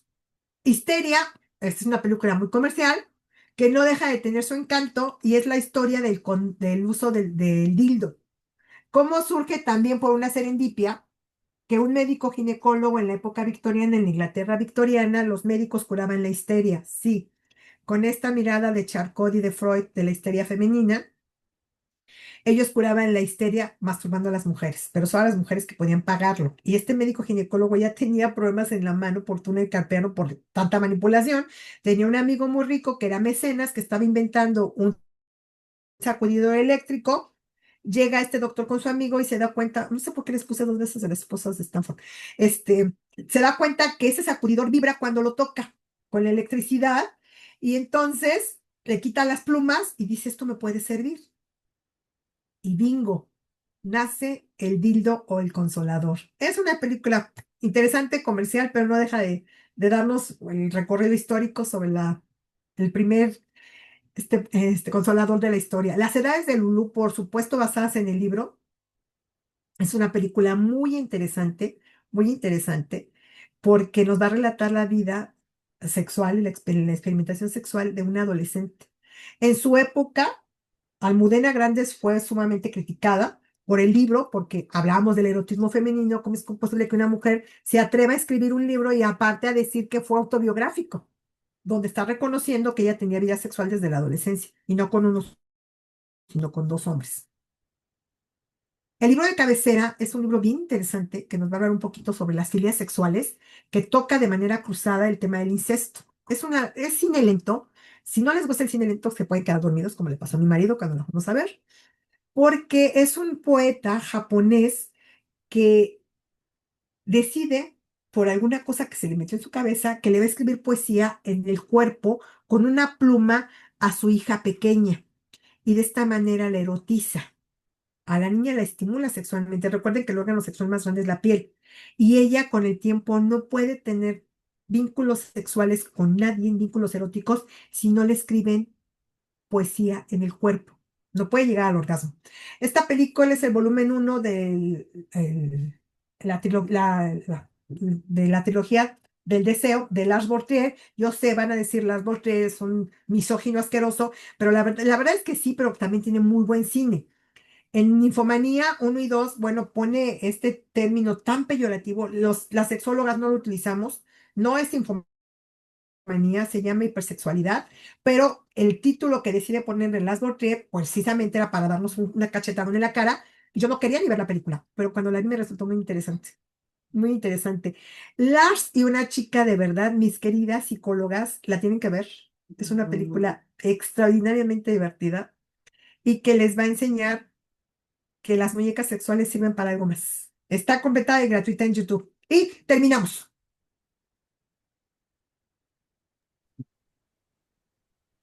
Buenísimo. Diana, pues muchísimas gracias. Ay, no sé si tengan alguna duda, algo que quieran comentar. Jesús Ya, dice que sí. vas, Jesús. Y luego Monse. Y gracias, buenas noches por lo que nos compartes de inicio. Un favor, ¿sería posible que pudieras poner nuevamente la diapositiva de esta frase de hoy me enseñaron del sexo? Me pareció muy bonita, pero no la alcancé a escribir Por completa. supuesto que sí. Por supuesto que sí. Permíteme un momentito. Monse. Hola profesora. ¿Sabes? Estaba ahí pensando en cuanto al punto G, Ajá. que, que si esto de dar las medidas exactas y todo esto de este Ay, doctor no fue así como un error que dio frutos después, porque finalmente, con medidas o sin medidas, pero todo el mundo se puso a buscarlo, ¿no? sí, incluida yo, Monse, te lo tengo que decir. Entonces me parece que fue como una insinuación del universo para explorarnos, para encontrarnos, o ¿cómo lo ves tú? Estoy de acuerdo contigo. De hecho, fíjate que es mucho más sencillo, digo, si ustedes en un afán de investigadoras lo quieren hacer, es mucho más cómodo si nos ponemos en posición de cuatro patas, como si fuéramos a ser penetradas por atrás y nos introducimos el dedo. Tratemos como de jalar como si estuviéramos, te pones en cuatro patitas, te echas a de perrito, literal, y entonces metes los deditos, yo sugiero que sea con un poco de gel para que no lastime, y jalas el dedo, el índice, el del medio, el dedo grosero, lo jalas y como si estuvieras buscando encontrar con tu pared del vientre hacia afuera. Se siente como una bolita pequeñita, como si tocaras un frijolito o un chícharo, pero se siente blandito. Y sí se siente rico, ¿para qué te digo que no? ¿Para qué te digo que no? También te dije. Y, y otra cuestión, esto de, Listo, Jesús. en el proceso de quitar la histeria como una enfermedad que descalificaba a las mujeres, este, como que no nos hemos atrevido a más bien desmitificar a Freud, ¿no? Como que, como toda la humanidad hemos permitido que Freud, sea malinterpretado, porque por más que le busco a él el hecho de decir que usaba la palabra histeria para descalificar a la mujer, más bien como para describir lo que las mujeres que lo consultaban, manifestaban, ¿no? Él usó el término de histeria, pero más bien como que el machismo vino a usarlo peyorativamente en contra únicamente de las mujeres, porque también hay hombres histéricos, ¿no? También hay hombres que presentan ese tipo de respuesta psicosocial y psicosexual hacia los estímulos X, ¿no? Sí. Y que la verdad es bien válido de repente ser expresivo o ser, o de repente decir realmente cómo te sientes o expresar eufóricamente el enojo, ¿no? Porque finalmente, pues son las expresiones, ¿no? Y lo que el machismo trata de censurar, creo yo, inicialmente, es que el ser humano se exprese, la persona se exprese, las mujeres se expresen, ¿no? Entonces creo que más bien como que no sé cómo usar o entrar en esos términos de qué tan bueno sería reivindicar la palabra histeria Ujú. y, y dejarla de usar como la palabra niño, dejarla de usar para insultar, ¿no? Como si pareces niño, ¿no? Claro. Este, como dejarla de usar para insultar, para menospreciar a alguien en el ámbito de lo femenino, porque no solamente lo usan para las mujeres, sino también en los hombres, ¿no? Ay, te pones histérico, ¿no? Sí. Es así como para descalificar, ¿no? Entonces, de, sino, es una, una palabra que fue usada para descifrar una serie de síntomas que presentaban, pues, las consultantes de Freud, que no necesariamente, este, debían haber sido solo mujeres, pero en ese entonces los hombres estaban bien y las mujeres estaban locas, ¿no? Claro. Entonces, pues es una cuestión histórica. ¿Cómo le haríamos para reivindicar esa palabra? Yo creo, Monse, querida, que primero tendríamos que irnos más atrás. De hecho, Freud no es el que acuña el término de histeria, es Charcot. Charcot empieza a experimentar con mujeres en reclusión en hospitales psiquiátricos. Y entonces la palabra histérica tiene que ver con histerum. Histerum es útero. Entonces, las histéricas eran las que tenían útero y se nos calentaba el útero y entonces nos poníamos histéricas. Por eso todavía seguimos arrastrando el síndrome premenstrual, por ejemplo, ¿no? Que hay mucha mitología, a menos de que tengas ovario poliquístico o tengas alguna patología, las mujeres no nos ponemos histéricas con la menstruación, no se nos calienta el útero, pero tiene que ver con una mirada completamente machista y hay un documental bien interesante, no recuerdo cómo se llama, pero en este documental se hace todo un análisis de cuál era la postura de Charcot en cuanto a la construcción de la histeria femenina como una patología clínica. Y la realidad es que muchas de sus pacientes eran obligadas a presentar la sintomatología que se adecuaran a las categorías que él estaba acuñando. Entonces, tendríamos como que revisar. No era tanto determinante ponerle histérico al hombre, más que por una cuestión que tenía que ver con violencia verbal quizás, pero el útero tiene que ver con las mujeres, solamente nosotras tenemos útero. Bueno, algunas ya no, ¿verdad? Pero el útero es el útero y lo que hace la histeria es que el útero se calienta. Adelante, Jesús, por favor. Gracias. Eh, bueno, me gustaría agregar un punto a lo que comenta la compañera Montserrat. Eh, Creo, al menos desde mi lectura de la propuesta freudiana, justo poder hablar del hombre histérico parte de las propuestas de Freud, porque suelta esa relación que viene mucho de la raíz epistemológica, etimológica de la palabra, de histeria. Entonces lo suelta de la mujer y él dice, también hay hombres histéricos.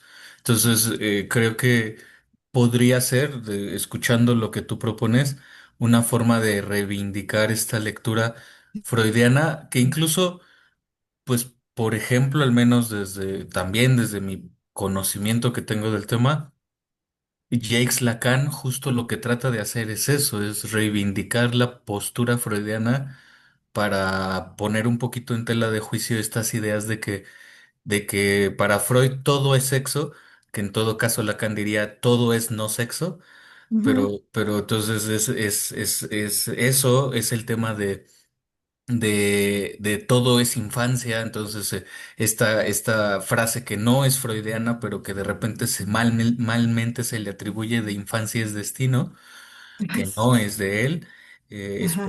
post-freudiano esta idea, y creo que también Lacan menciona mucho este tema de cómo Freud le dio un lugar a la mujer en la historia, o él dice, en la histeria de la medicina, ¿no? Ujú. Cómo se le dio un lugar a eso sacándolo de, bueno, no hay razón del cuerpo, pero entonces hay una razón de la palabra, de cómo el lenguaje nos hace, nos hace malestar. Cuando mucho lo que decía en este momento la profesora Diana, el cómo, el cómo nos marcan de inicio, ¿no? Entonces el médico te ve y dice, ah, pues tiene ahí un trozo de carne, decía Freud, entonces es hombre. Y ya ahí ya te cortó el lenguaje y te metió Ah, toda una serie de dinámicas de cómo identificarte. Entonces, no sé si eso podría orientarte, darle ahí una vueltita a Lacan, podría complementar un poquito esas ideas que compartes. Y también quería comentar una cuestión muy específica de lo que mencionas, la profesora de pedir los nombramientos. Y quería especificar algo que, al menos en mi caso, ha sido algo muy curioso, algo que me ha llevado mucho a la reflexión, porque yo llevo ya un par de años aplicando eso con mis estudiantes de la universidad, y a veces eso se ha convertido en debate durante la primera sesión, porque ujú. hay muchas personas que se sorprenden de que les pregunte, bueno, Ajá, ¿cómo quieres que te nombre? ¿Qué claro, pronombres uso? sí, E incluso a veces desde la burla o desde la risa de nervios de no claro, saber por qué el otro me cuestiona sobre esto, sí, permite como mucho diálogo sobre esta importancia de no prejuzgar, claro, bueno, pues como tienes barba, como tienes esto, pues, como tienes los ojos pintados, entonces eres esto o eres esto. sí. Me parece algo muy interesante y muy complicado todavía de repente de aplicar en algunas partes de nuestra burbuja que es la Ciudad de México. Pero nos toca seguir picando piedra, Jesús, porque a fuerza de tanto insistir vamos a hacer una norma. Esperamos que sí. Ojalá, en ese camino andamos todas, todos y todes. Bueno, ¿hay alguna duda adicional? No, ya nada. Ok, Bueno, bueno, y para ser justas con el tiempo, ay, pues yo te quiero agradecer un montón, Dianita, que nos hayas es un compartido gusto. precisamente todos tus Claro. saberes y además súper mezclados con la parte tanto de lectura de libros, de investigaciones, así como de películas. Yo creo que son recomendaciones súper disfrutables.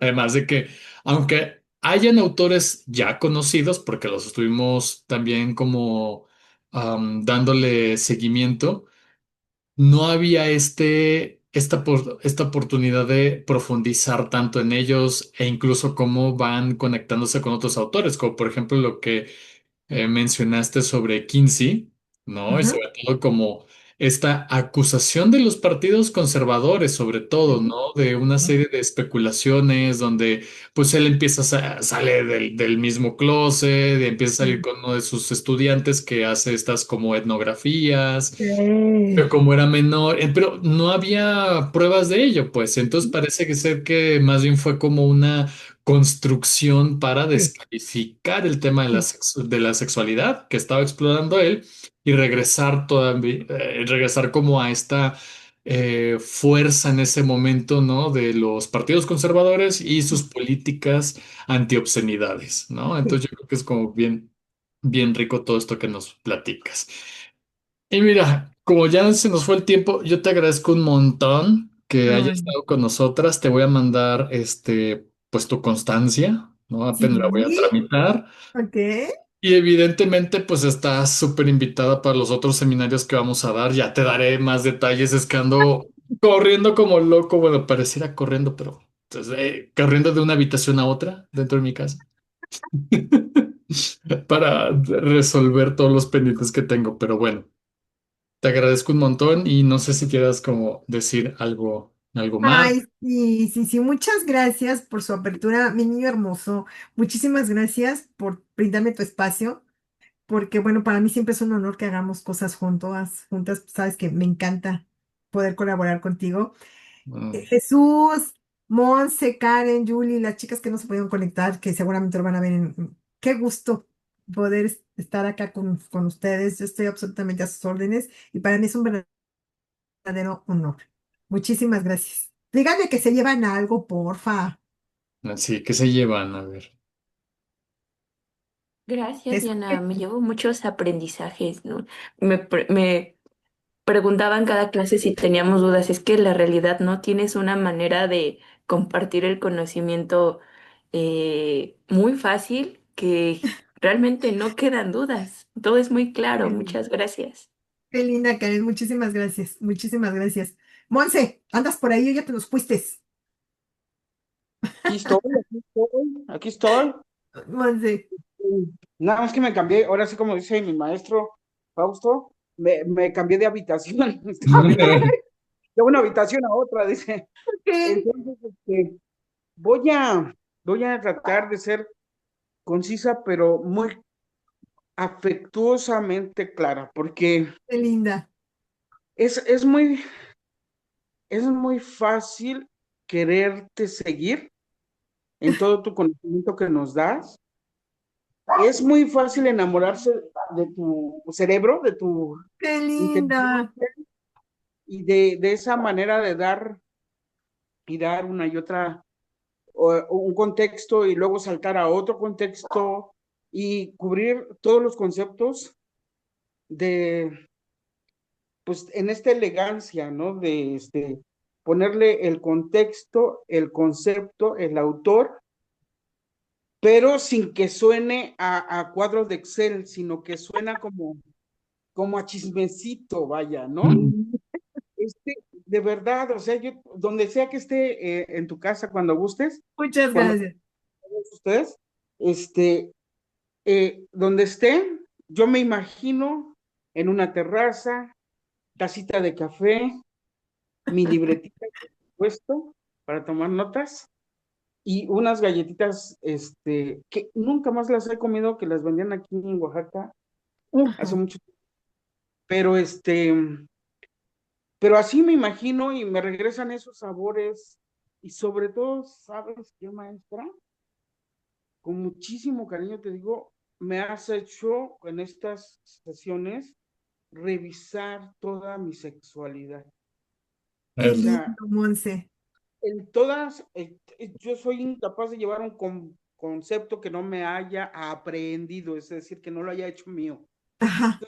Con la forma que tú lo haces, es bien fácil hacerlo de uno, porque pues, es muy digerible y es muy sabroso, pero aparte, en esta afición mía de ponerlo a prueba primero conmigo, ¿no? Entonces, todo el diálogo fue así como, así a mí me pasó, así yo también lo hice, de verdad, o sea, sí es cierto, así se descubre, no, así ves, no, sí se siente eso, ajá, y luego, y vas pasando todo tu cuerpo, todo tu despertar sexual, Sí.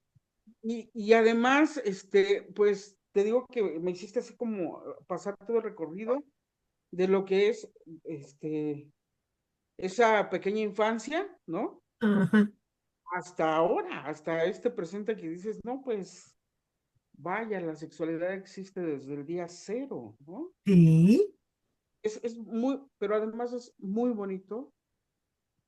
No quiero dejarlo desde el lado romántico, sino desde el lado muy académico, porque se me hace con mucho respeto que tú lo haces. Entonces, quisiera encontrar una palabra precisa para decir, es extraordinariamente digerible al pensamiento. Ay, Muy muchas gracias, Monse. digerible, el Muchas, pensamiento. muchas, muchas gracias. Muchas gracias. Un honor para mí y un enorme placer. Jesús.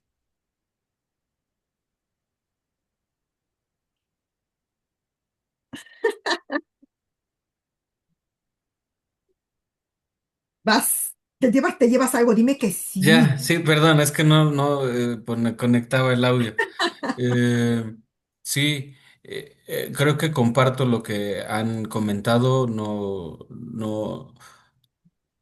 No hay, no hay obnubilancia en mi pensamiento, pero ¡Ay, qué yo sí me bello! quedo con muchas dudas. Yo sí me quedo con muchas preguntas. ¡Ay, qué maravilloso!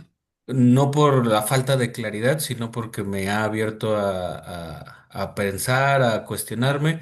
Eso lo agrado mucho, me agrada mucho realmente.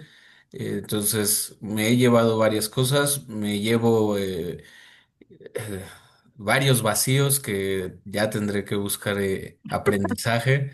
Y bueno, también agradezco mucho que Fausto nos haya permitido compartir esto contigo. Entonces, bueno, les agradezco a ambos. Muchísimas gracias. Para mí es un verdadero gusto, un gran honor. Y siempre que mi niño me necesita, ya sabe que me dice y yo ahí estoy, con todo el gusto del mundo. Fausto, te quiero mucho, te agradezco mucho. Ya sabes que para mí siempre estar a tu lado es un honor y es un placer. Muchísimas gracias, Diana, de verdad. Ay, pues ahora sí que muchísimas flores te estamos ahorita dando, ¿no? Muy, muy, muy merecidas, ¿no? Y bueno, yo creo que aquí ya le corto para que ya podamos descansar y Sí. pues les agradezco un montón y ya te mandaré mensajito y tu constancia. ¿Va? Besos, descansen. Besos. Bye, Bye. Muchas bye. gracias por todo ahí. Un gusto. Bye. Chao, chao.